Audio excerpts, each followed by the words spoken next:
Entonces el tema a desarrollar es una iglesia en crecimiento. Al final, como esta es una clase, les recuerdo que hay preguntas y respuestas. Y algo que quiero desarrollar es lo siguiente, el resumen de lo que voy a tratarles de transmitir el día de hoy. Y ese resumen quiero que lo vayamos haciendo con todos los que están acá. No lo traigo estructurado, porque si no caeríamos en lo mismo. Yo quiero saber al final qué tanta atención pusieron ustedes y que lo vamos a ir anotando para hacer un resumen general de la lección. La enseñanza del día de hoy es: el Evangelio de Jesucristo rompe barreras sociales, religiosas, culturales, en virtud de que es predicado a toda criatura. Esa es la enseñanza para el día de hoy, sobre la base del tema, una iglesia en crecimiento. Tengo entendido, yo no vine el fin de semana pasado por razones de trabajo. Sin embargo, para poder entender el contexto o entender lo que yo les voy a transmitir, entender todo el contexto, necesito hacer un pequeño repaso de lo anterior. El tema de hoy está en Hechos 11, del 15 al 30. Sin embargo, me voy un poquito para atrás para que podamos entender lo que trato de decir. El Evangelio de Jesucristo, Hechos 11:1. Oyeron los apóstoles y los hermanos que estaban en Judea que también los gentiles habían recibido la palabra de Dios. Y yo quisiera de que ustedes vayan grabándose esas palabras que yo estoy poniendo en rojo, porque al final las vamos a emplear todas para poder entender con mayor claridad lo que se pretende decir. ¿Qué significa la palabra gentiles? La palabra gentiles proviene de la palabra hebrea goyim, así se pronuncia, goyim, que significa los pueblos del mundo que no son judíos. Y quiero hacer un paréntesis aquí. En el proceso de enseñanza, pastor, yo puedo equivocarme. Y le pido a cada uno de ustedes que en el momento que yo me equivoque, estoy transmitiendo algo que no es lo correcto, por favor, agradecería su apoyo en ese sentido.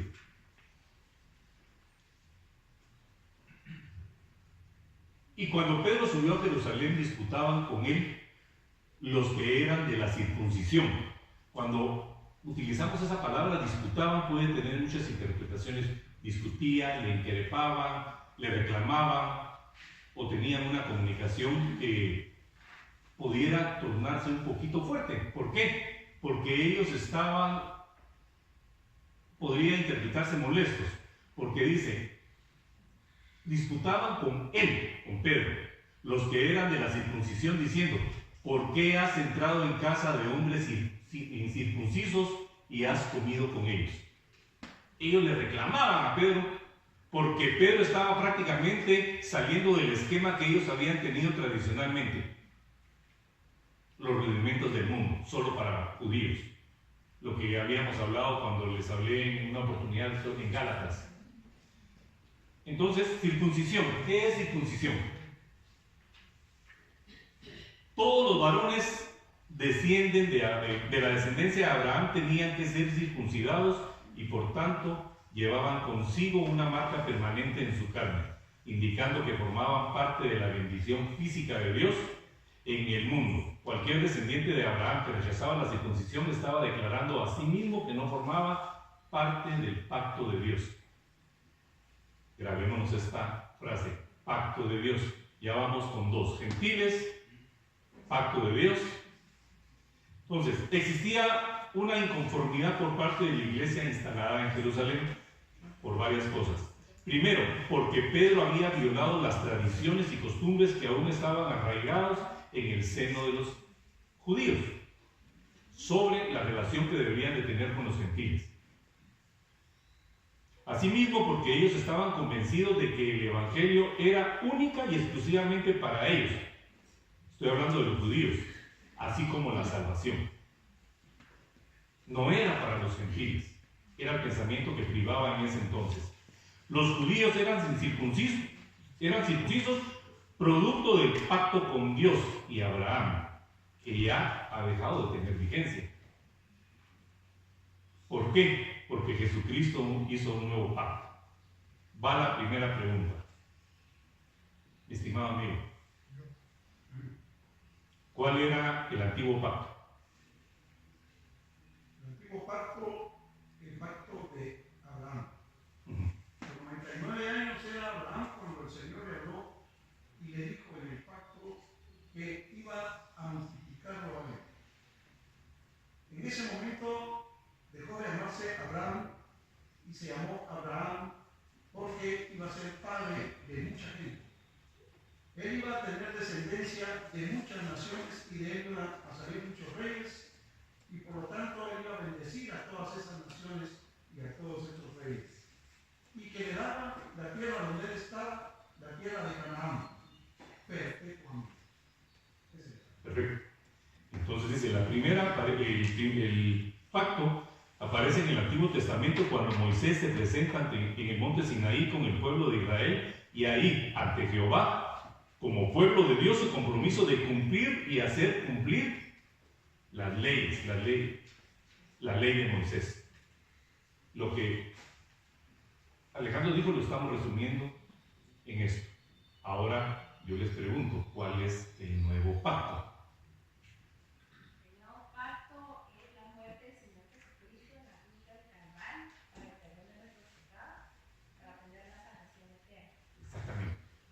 Un pacto quedó abolido. ¿Por qué? Parte del Antiguo Testamento, porque vino Jesús a salvar a todo el mundo. Él se sacrificó para poderlo hacer. Entonces dice que cuando Jesucristo viene a la tierra como Hijo de Dios, se entrega a sí mismo como un nuevo pacto, también simbolizado con el pan y el vino como su carne y su sangre. El término pacto es el compromiso con Dios por medio de Jesucristo para la salvación. Dicho pacto se conmemora mediante la Santa Cena, celebrado el tiempo de Jesús y los apóstoles. Pero el mensaje era para todos, no solo para los judíos. ¿Vamos entendiendo ahí? Sigue el informe de Pedro a la iglesia en Jerusalén.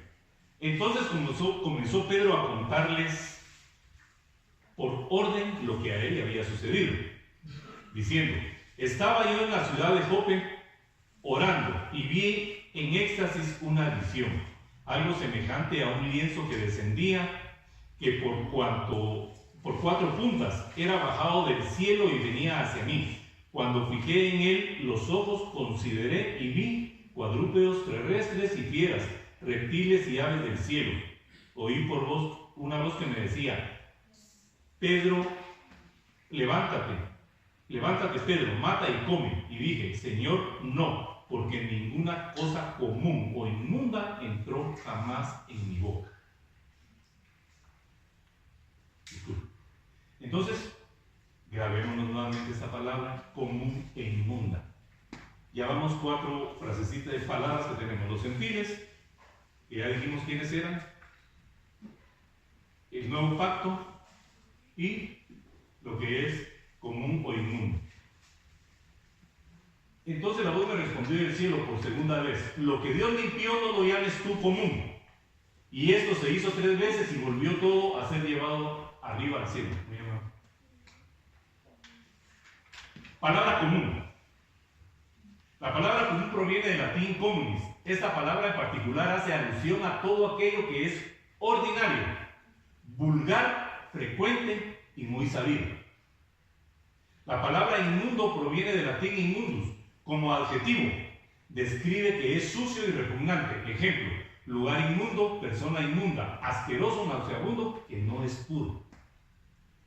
Y si lo trasladamos al aspecto religioso, se dice que estaba prohibido por la ley de los judíos. Continúa el informe.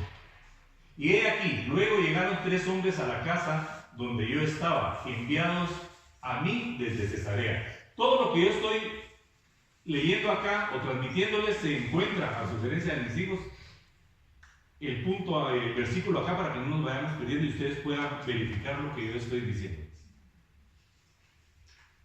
Entonces, cuando él dice que llegaron unos hombres a su casa, la pregunta es, ¿quién envió a estas personas? ¿Y por qué las envió? Cornelio, un centurión romano. Entonces yo les pregunto a ustedes, ¿alguien sabe qué es un centurión? Un soldado romano. ¿Quién más? Excelente respuesta. Ahí te doy tu chocolate después. Entonces, Cornelio es un centurión. ¿Qué es un centurión romano? Un centurión era el máximo responsable de una centuria, una milicia del Imperio Romano compuesta por 100 soldados, según detalla el diccionario de la Real Academia Española. Los centuriones, por tanto, eran oficiales que tenían facultades administrativas y directivas, gente que tenía mando. Podríamos hacer una relación con ahora un comandante de compañía, que tiene bajo su mando 177 hombres. Las cosas han cambiado, pero él tenía bajo su responsabilidad un gran número de gente. Si hacemos una comparación entre hoy y hace muchos años, en realidad ellos tenían un poder increíble. Entonces, ¿quién era Cornelio? Fue un centurión romano y, según el Nuevo Testamento, el primer gentil bautizado en la fe cristiana. Es presentado como piadoso y temeroso de Dios. Entonces aquí ya viene el momento en que empezamos a interactuar entre ustedes y yo. Piadoso y temeroso de Dios con toda su casa, y que hacía muchas limonas al pueblo y oraba siempre a Dios. Tenía el perfil que Dios buscaba para su bendición. Entonces, ¿qué significa piadoso? ¿Qué significa piadoso? Sentimiento de amor a lo sagrado o superior. Dedicación a Dios, devoción a Dios, cumpliendo sus mandatos, especialmente los mandatos que Dios transfirió al mundo a través de Cristo, lo cual se traduce en obediencia fiel y en culto amante. El amor practicado para con Dios se ve materializado directamente en un amor fraterno entre los hombres, imitación de la sociedad, de la bondad de Dios y de su solicitud a los pobres.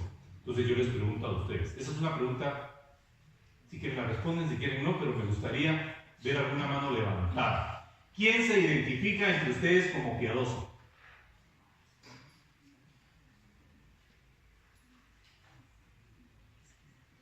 Es importante responder eso.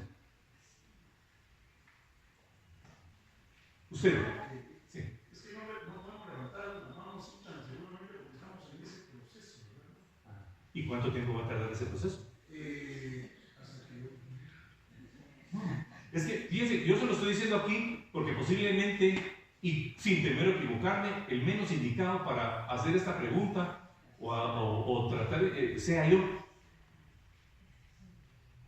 Como usted dijo, el pastor me hizo una pregunta hace unos días. Mire, ¿y usted hace cuándo? En ese tiempo era cristiano. Yo me quedé empezando a hacer números. Pero la pregunta es cuánto va a durar ese proceso, porque nosotros tenemos que llegar a un punto en que si no cumplimos con lo que está aquí, nos va a llevar el río. El pastor en un estudio bíblico dijo en una oportunidad, hay órdenes directas de Dios para que sean cumplidas. Entonces yo me puse a buscar en internet y le dije, mire, aquí hay 112. Y cuando yo me pongo a leer es de una en una. No cumplo un montón. ¿Y cuándo va a ser el momento en que yo los voy a cumplir? Si de un momento a otro podemos dejar este mundo. Entonces yo les pregunto a ustedes, ¿quién se identifica como piadoso? Dejémoslo ahí. ¿Sí? Yo lo que quisiera decir es de que yo pienso que todos acá tenemos parte de lo que es un sentimiento de amor hacia lo sagrado, porque por eso estamos acá. Exacto. Porque si no estuviéramos en otro lado, pues, ¿verdad? Entonces, el asunto pues es de que tal vez alguien no quiso dar a entender, mire, yo soy piadoso, porque nosotros lo que queremos tal vez no es dar a conocer las cosas, sino que las hagamos, sino que se den cuenta lo que somos nosotros. Porque yo puedo decir que yo soy un montón de cosas, pero posiblemente no lo soy. Entonces, yo creo que aquí mucha gente me conoce, ¿verdad? Y podrán decir, bueno, el hermano, pues, pienso yo de que sí podemos decir nosotros que es piadoso, es el hermano pastor, porque él está constantemente en lo que es la palabra de Dios. Nosotros no es que no estemos constantes, pero nosotros nos alejamos de la congregación y a veces tenemos pues nuestras actividades diferentes a lo que es la iglesia, pero él está al cuidado de sus ovejas. Entonces yo pienso, y a mi criterio, si alguien es piadoso, es el hermano. Agradezco dos cosas. Primero, de que ya estamos interactuando, porque ese es el motivo de la enseñanza. Y segundo, yo no pretendía que ninguno levantara la mano, sino que quede la semilla para que nos hagamos un examen, un autoanálisis. Porque yo no puedo salir a la calle y predicar, miren, o decir, miren que yo soy piadoso. Miren que yo soy obediente a la palabra de Dios, y en realidad mis actos van a decir totalmente lo contrario. Entonces, yo solo lo lanzo como semilla para que nos hagamos una evaluación, porque la relación es personal. Con Dios no es para que los demás la miren, la observen y lo que yo trate de dar un ejemplo de cómo se debe ser, ¿no? Le agradezco su participación, muy amable, para mí es valiosa. Vuelvo a preguntar, ¿quién se considera de los que están aquí que son personas dedicadas a Dios? No me respondo. Es la otra semilla que yo dejo en el camino para que analicemos cuáles eran las características que describían a Cornelio y que él fue el primer gentil en recibir la salvación. ¿Quién es obediente y fiel? Temeroso. Hace referencia a una actitud de reverencia y respeto a Dios. Hacía muchas limonas al pueblo, a pesar de que Cornelio no era judío. Brindaba socorro a los necesitados, lo cual le mereció un buen testimonio que tenía ante el pueblo judío. Oraba a Dios siempre. Una característica fundamental de las personas que quieren tener una buena relación con su Creador. Hay un error ahí, disculpen. Con su Creador. Es precisamente que se mantienen en permanente comunicación con Él. Seguimos con el informe de Pedro a la iglesia en Jerusalén. Dice, y el Espíritu me dijo que fuese con ellos sin dudar. Fueron también conmigo 6 hermanos. Y estamos en casa de un varón, quien nos contó cómo había visto en su casa un ángel. ¿Quién era ese varón? Cornelio. Quien nos contó cómo había visto en su casa un ángel, que se puso de pie y le dijo, envía hombres a Jope y haz venir a Simón, al que tiene por sobrenombre Pedro, el que te hablará palabras por las cuales serás salvo tú y tu casa. Entonces Pedro les explicó a los hermanos en Jerusalén que él pensaba inicialmente como ellos, pero que el Señor le había cambiado su forma de pensar por medio de la visión del lienzo y los animales que allí estaban por ello, y que por ello fue a la casa de Cornelio en Cesarea con otros testigos. Aquí hay algo que hay que resaltar. A Pedro le dijeron, tienes que ir allá, van a venir unas personas que te van a venir a traer. Y a Cornelio le dijo, manda a traerlo. O sea que hay una información cruzada para que se diera lo que él estaba planeando, o lo que él había planeado. A la vista de los judíos, los gentiles no solo eran indignos, sino impuros. Por lo tanto, no se podían juntar con ellos ni entrar en sus casas. Pero a través de la visión, el Señor le reveló que su plan de redención también tenía contemplado a los gentiles. Entonces yo me hago una pregunta, hago una analogía y me digo, ¿a quién se estaba refiriendo en la visión con puros e inmundos? A los gentiles. Cuando yo vi eso, dije, ¿qué relación tiene esto? Porque me recuerdo cuando hablaron la vez pasada de qué era lo que podíamos comer y qué no, y fue una discusión muy interesante, y al final de cuentas llegamos a la conclusión que nos podíamos comer un chicharroncito con limón y un poquito de picante. A eso fue que llegamos, ¿verdad? Pero se está refiriendo a los gentiles. O sea que la visión le decía a él, no estoy hablando de eso, estoy hablando de las personas a las que vas a tener que ir a predicar y convertir y presentarles el plan de salvación.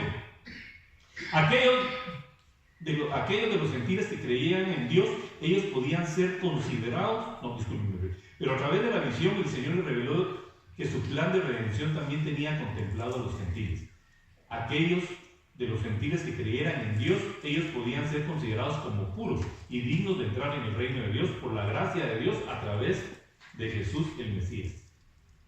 Entonces será que Dios bautiza a los gentiles. Cuando comencé a hablar, cayó el Espíritu Santo sobre ellos también. Ya estaban en la casa de Cornelio. Sobre nosotros al principio. ¿Cuándo se dio esto? ¿Se recuerdan la plática que tuvimos de Pentecostés?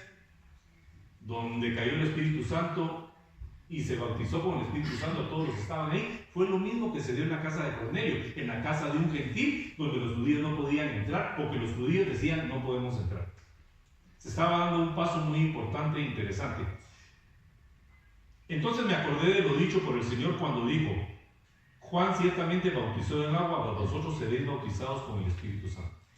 Cesarea fue el lugar designado por Dios para romper los paradigmas y complejos existentes de la mentalidad judía, los cuales estaban arraigados especialmente en la clase religiosa conservadora del judaísmo, y que había influido en la creciente iglesia de Jerusalén y de toda Judea. No escapaban pues a la influencia de los apóstoles comandados por Pedro, o sea que los apóstoles también estaban con esa mentalidad. Y creo que ahí es donde se da el fenómeno que voy a describir a continuación. Pero había llegado la hora de que aquel gran pueblo llamado gentil también oyera en forma oficial el mensaje del Evangelio y tuviera la experiencia del bautismo del Espíritu Santo. ¿Cuál fue la analogía que utilizó Dios? Que el lienzo que contenía toda clase de animales, como se los expliqué, se refería específicamente a los gentiles. Para el pueblo judío y para el mismo Pedro, todas las personas que no eran pertenecientes a la nación judía eran considerados comunes e inmundos. Estoy siendo repetitivo, pero esa es la intención de que nos lo vayamos grabando. Pero el mensaje de Dios para Pedro era bien claro: todos los pueblos pueden ser salvos por la sangre de Jesucristo. De esta manera no solo se abría la puerta a la salvación para los gentiles, sino se comenzaba a cumplir la profecía. Porque para vosotros es la promesa y para vuestros hijos, los que están lejos, para cuando el Señor llamara. Los gentiles en otro tiempo estaban lejos de las promesas y ahora se había hecho cercano a las bendiciones que propicia el saberse salvos por el sacrificio de Cristo y ser llenos del Espíritu Santo. Entonces, los gentiles tienen derecho de arrepentirse. Si Dios, pues, les concedió también el mismo don que a nosotros, que hemos creído en el Señor, ¿quién era yo para poder estorbar a Dios? O sea, lo que Él les estaba diciendo a los gentiles: miren, yo no estoy porque me lo inventé. Me están mandando, me están dando la orden y yo tengo la obligación de cumplirla. Abramos nuestra mente, porque la salvación no es solo para los judíos, es para todo el mundo.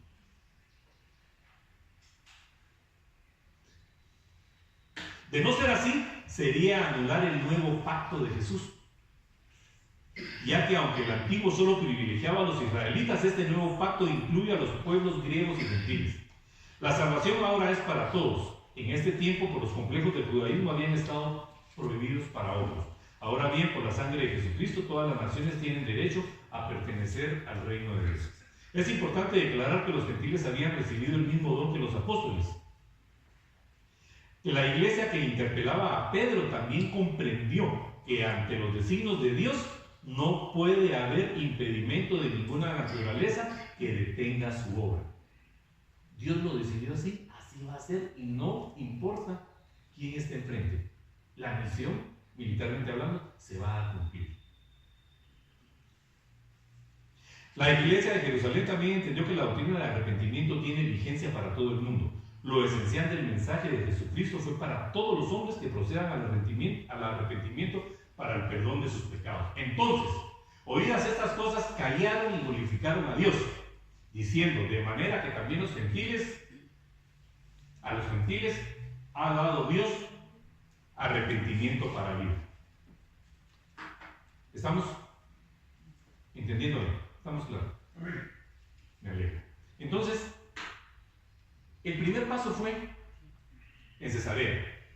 Pero aquí viene algo interesante, y es lo siguiente: Antioquía, una iglesia gentil. Antioquía estaba ubicada aquí. Este era un reino. Todo lo que está marcado con verde era la ciudad, fue la capital del imperio Seleucida, una de las 4 partes en que se dividió el imperio de Alejandro. Antioquía, cuando me puse a buscar dónde quedaba Antioquía, me encontré que hay más de 7 y 8 Antioquías en el mundo. Y yo le preguntaba al pastor, mira, ¿cuál se está refiriendo? Porque aquí estoy, cuando encontré un estudio que me daba hasta distancias, y la respuesta que me dio el pastor fue, estamos hablando de esta Antioquía que está acá, que estaba aproximadamente a 490 kilómetros de Jerusalén. Esta área es grandísima. ¿Qué más? Y dice, llegó a ser una de las 3 grandes ciudades del Imperio Romano, siendo primero Roma, segundo Alejandría y tercero Antioquía. Pero aquí se da una situación bien interesante por la cercanía al mar. Yo he tenido la oportunidad de navegar en algunos por el mar. Y una de las características de las ciudades que se encuentran a la orilla del mar es de que han florecido demasiado, bastante. ¿Por qué? Porque están ubicadas en líneas de comunicación marítimas, o sea que donde todos los barcos pueden atracar, generar comercio a través de los productos que llevan y dejan y llevan. Entonces son ciudades muy prósperas. Todas las ciudades que ustedes ven alrededor del mundo que son prósperas son las que están a los lados a la orilla de un mar o de un río navegable. Veamos Inglaterra, España, todos los países que están pegados al mar son unidades, son países prósperos. Esta es Antioquía hoy, un lugar turístico donde llega mucha gente, es una ciudad moderna, que es una ciudad muy importante y dista mucho de lo que era Antioquía hace muchos años. No creo que hagan haber esos edificios que hay ahora, pero esa es Antioquía de la cual estamos hablando. Entonces volvemos a Hechos 11:19. Ahora bien, los que habían sido esparcidos a causa de la persecución que hubo con motivo de Esteban, ¿alguien me puede ampliar ese pedacito? ¿Qué le pasó a Esteban? Lo apedrearon y murió. Exactamente. Lo lapidaron, ese es el término adecuado. Entonces, pasaron a Fenicia, Chipre, Antioquía, no hablando a nadie la palabra, sino a los judíos. O sea, ellos empezaron a tener miedo y empezaron a irse. Fueron esparcidos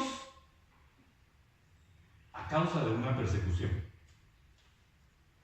Fueron, como lo dice aquí, a Antioquía, Fenicia y a Chipre. Esos son lugares que fueron, pero todos estos lugares habitaba casi el mismo tipo de gente. Entonces, cuando ellos, en su mentalidad de que tenían que propagar el evangelio, lo hacían única y exclusivamente a los gentiles. Sí me están poniendo atención. Muy bien, me alegra eso. Entonces lo hacían a los judíos, porque ellos mantenían todavía el esquema de que la salvación era única y exclusivamente para ellos. Los gentiles quedaban fuera de la jugada. A causa de la persecución que sufrió la iglesia en Jerusalén, muchos discípulos tuvieron que salir y fueron esparcidos. Ahora les pongo el mismo texto, solo que con esas palabras resaltadas. Esparcidos. Separar o extender en distintas direcciones las cosas que estaban juntas.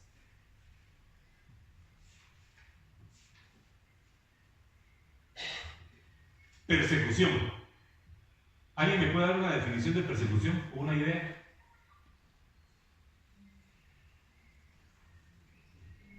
Es el conjunto de acciones represivas